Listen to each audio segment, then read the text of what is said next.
যাজ্ঞসেনীর খুলছে শাড়ি, টানছে ধরে দুঃশাসন। দায় ছিল যার গর্জে ওঠার, নিচু মাথায় সে ৫ জন। দুর্যোধনের নগ্ন উরু, ইঙ্গিতে তার ধর্ষকাম। হস্তিনাপুর দেখছে বসে, ধ্বস্ত হতে তার সুনাম। অন্ধরাজা সিংহাসনে আর্ত চেঁচান বৌমাতার। নিজের দলের নির্যাতনে সব রাজা হন নির্বিকার। কর্ণ বসে হাসছে হাহা, রাজার দলের লোক তো সে। শর্তবিহীন সমর্থনে তাবৎ আরাম সুখ বসে।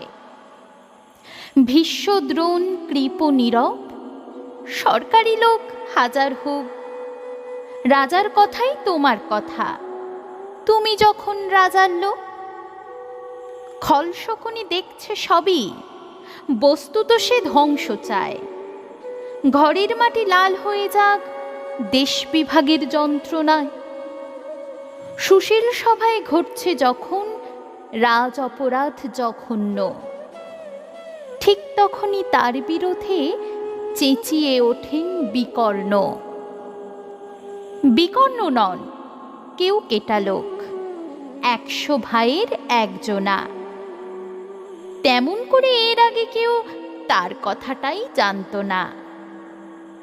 যতগৃহে কারেন্নিরা, অন্তত তা নেই লেখা। ভীমকে যখন বিষ খাওয়ালো, তখনও তার নেই দেখা। কিন্তু যখন প্রকাশ্যেতে কাটছে নারীর আব্রু কেউ, স্তব্ধ জীবের চুপ সাগরে বিকর্ণ হন একলা ঢেউ।